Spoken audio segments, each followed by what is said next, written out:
बाप के गुजर जाने के बाद दोनों भाई जी जान से अपना काम संभालने लगे। दोनों भाई जब काम कर शाम को घर आते तो दरवाजे पर खड़ी महेंद्र की पत्नी अपने पति को दाएं हाथ से लोटा भरकर पानी देती और बाएं हाथ से अपने देवर लखन को। एक दिन लखन ने सोचा, भाभी हर रोज मुझे बाएं हाथ से पानी पीने को देती है, आज मैं उनके दाएं हाथ से पानी पीऊंगा। शाम को जब दोनों भाई काम से लौटे तो लखन अपनी भाभी के बाएं हाथ से पानी पीने के लिए अपने खड़े होने के स्थान को बदलकर अपने बड़े भाई महेंद्र की जगह पर खड़ा हो गया और बड़ा भाई महेंद्र उसकी जगह पर खड़ा हो गया। लखन की भाभी जब उनको पानी देने के लिए आई तो उसने एक हाथ को दूसरे हाथ के ऊपर से करते हुए दाएं हाथ का लोटा अपने पति को दे दिया और बाएं हाथ में पकड़ा हुआ लोटा लखन को दे दिया।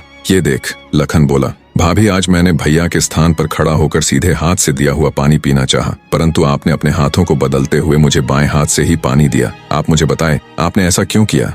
लखन की बात सुनकर उसकी भाभी ने उत्तर दिया, अगर तुम्हें सीधे हाथ का दिया हुआ पानी ही पीना है तो तुम भी अपने लिए सीधे हाथ से पानी पिलाने वाली ले आओ। भाभी की कही हुई बात लखन को चुभ गई। वह बिना पानी पिए ही भाभी से कहने लगा, ये लो तुम अपना पानी का लोटा और मैं यहाँ से जा रहा हूँ और अब मैं तभी वापस आऊंगा जब मुझे सीधे हाथ से पानी देने वाली मिल जाएगी, वरना अपनी शक्ल नहीं दिखाऊंगा। इतना कहकर वो तुरंत मुड़ा और चल पड़ा। ये देख उसके बड़े भाई महेंद्र ने उसे रोकने की बहुत कोशिश की पर वो नहीं माना और बोला, नहीं भैया, अब तो तभी वापस आऊंगा जब मुझे मेरे योग्य पत्नी मिल जाएगी। इतना कहकर वो घर छोड़कर चल दिया। चलते चलते वह अपने नगर से दूर कांचीपुरम शहर में पहुंच गया। कांचीपुरम का राजा चंद्रसेन एक धार्मिक विचारों वाला व्यक्ति था। उसके राज्य में चारों ओर अमन शांति का माहौल था, परंतु फिर भी राजा चंद्रसेन हमेशा दुखी रहता था। राजा के दुख का कारण था उसकी जवान बेटी चंद्रकला का स्वास्थ्य। चंद्रकला दिखने में तो अत्यंत खूबसूरत थी, पर उसे एक असाध्य रोग ने घेर रखा था,